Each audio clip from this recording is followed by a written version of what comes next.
for he maintains his unbeaten record, and it's a treble for Willie Mullins and Ruby Walsh. See the Stars wins a fourth Guineas for Mick Cannan. Good morning. Bit of a different setup from last week. As you can see today, I'm outside. The missus in the home office, so I've been forced outside, and obviously I get to use the luxury of the pink laptop as well. So just having a quick look back at last week. Obviously we put up Surf Dancer each way. It was pretty disappointing. I think he was sort of 9th or 10th down the field. He was bumped out at the start, and he looked pretty keen throughout the race, but I don't think he'd have been any closer, to be honest with you. So it's a bit of a shame on the first week anyway, but yeah, moving on to the second week. Today we're actually going to be going for a horse in the 325 at Newbury, called Virgin Snow, trained by Ed Dunlop. And I do apologise if there's a bit of noise, being lorries just gone past. But yeah, Virgin Snow, first thing that we're going to do is look at the run a couple of weeks back at Haydock, where she actually won here, just trying to find the price, at 13-2. So she won by a length and a half to the Godolphin horse that you'll be able to see on the screen here. And she was always up there, so let's be honest, it's a 6-run race. Only a couple of them have run since, so we don't really know how good it is yet. But if we just go through the ones that have run, so the Godolphin horse in second hasn't.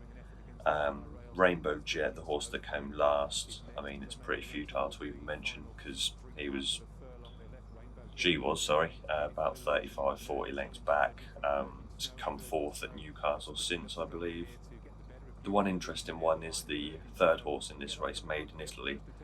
Now, she was 5.5 lengths back this day, but her next run was in San Siro, which is in Italy, in the Italian Oaks, which is only a Group 2. I would have thought a Group 1, but no, Group 2.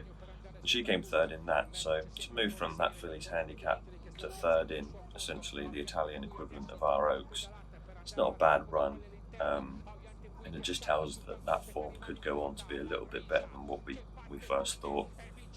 The latest one Virgin Snow has had was at Newcastle about 2 weeks ago, something like that.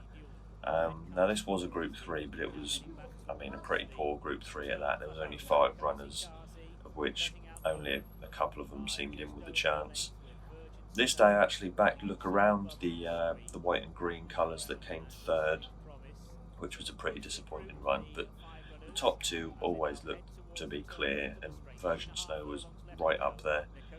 The only sort of issue that I did see there was that she was a little bit keen early on, and that might have contributed to the fact that she essentially got ridden to challenge, what was it, a furlong out, something like that, and she just ends up not being able to go past and beating a couple of lengths in the end.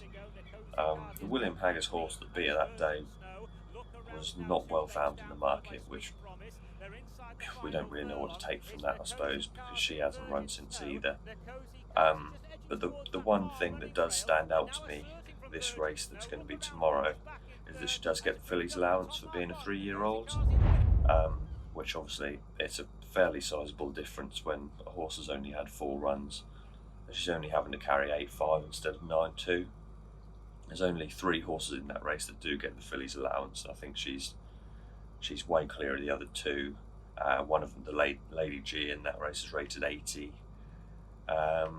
Cabaletta variant horse is the other one that gets the 8.5 and is rated 95.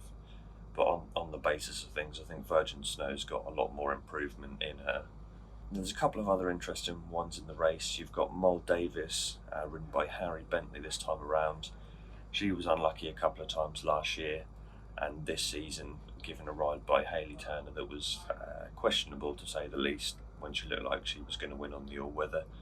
But other than that, it looks a pretty shallow race, and you're getting 9-2 about a horse that could shape to be the best in the race, and she's getting the filly's allowance to be 8.5. I think you've got a pretty cracking bet there. So hopefully this one will go a little bit better than last week. But yeah, she's 9-2. Just having a quick look on odds checker here. 9-2 with Victor and Hills, and 365. 4-1 Generals, but we'll take the 9-2. Go for a 2-point win on this one, because I'm pretty confident that if she improves as hoped, I suppose you could say, she should be at least bang there on the line. So yeah, anyway, enjoy your weekend. I'm enjoying it out on the balcony at 9 o'clock this morning. It's already 20 degrees, so yeah, should be a good one. Cheers, guys. 3 or 4 length victory for Love in the Kipco 1000 Guineas. Champ is running on between them. Look out for Champ. Highland Reel is a Breeders' Cup champion. Fahid has done it. He's got up to win the Bluegrass Novice Chase. And See the Stars wins a 4th Guineas for Mick Cannan.